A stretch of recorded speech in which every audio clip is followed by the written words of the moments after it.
বহুনি মে ব্যতীতানি জন্মানি তব চ অৰ্জুন তানি অহম বেদ সৰ্বাণি না ত্বম বেত্থ পৰম তপ। ৪ৰ্থ অধ্যায় ৫ নম্বৰ শ্লোক গীতা। হে অৰ্জুন, তোৰে মোৰে আগতে বহুতবাৰ জন্ম হৈছে, আগৰ কথাবিলাক মই জানো, কিন্তু তই নাজানো। আমাৰো গতি একে, আমি আগৰ কথা নাজানো। আগৰটো বাদ দিয়ক, আজি ২-৩ দিনৰ আগত কোনে কি খাইছিল সেইটোও চিন্তা কৰিব লাগিব। কলি যুগৰ মানুহৰ স্মৃতি শক্তিটো কমি গৈছে, মনতে নাথাকে। ক'ত কি থলোঁ বস্তুটো অলপ পিছত সেইটোও পাহৰোঁ। গাড়ী চাবিটো ক'ত থলোঁ, পাৰ্চটো ক'ত থলোঁ, অলপ বিচাৰি ফুৰিব লাগে। আপোনালোকে জানি আচৰিত হ'ব, অফিচ কাছাৰীবিলাকত ফাইল বিচাৰোঁতে বহুত সময় যায়, কেৱল ফাইলটো বিচাৰোঁতে। কোনো ছিষ্টেম নাই।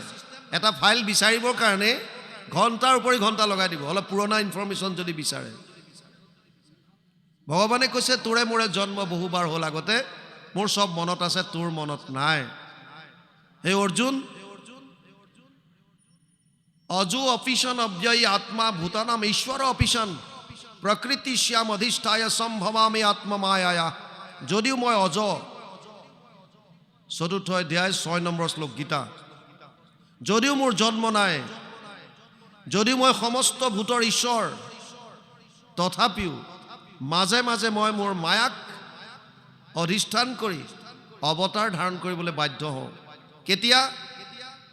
যদা যদা হি ধৰ্মস্য গ্লানিৰ্ভৱতি ভাৰত অদ্ভুত্যানম অধৰ্মস্য তদাত্মানম সৃজম্যহম পৰিত্ৰাণায় সাধূনাম বিনাশায় চ দুষ্কৃতাম ধৰ্ম সংস্থাপনাৰ্থায় সম্ভৱামি যুগে যুগে। ৪ৰ্থ অধ্যায় ৭ আৰু ৮ নম্বৰ শ্লোক গীতা।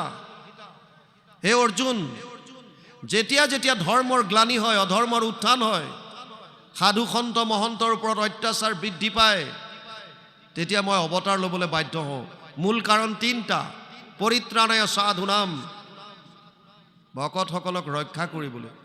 বিনাশায় চ দুষ্কৃতাম, দুষ্কৃতিকাৰীক নাশ কৰিবলৈ। ধৰ্ম সংস্থাপনাৰ্থায়, ধৰ্মক পুনৰ সংস্থাপন কৰিবৰ কাৰণে। ৩টা মূল কাৰণত মই অৱতাৰ হওঁ।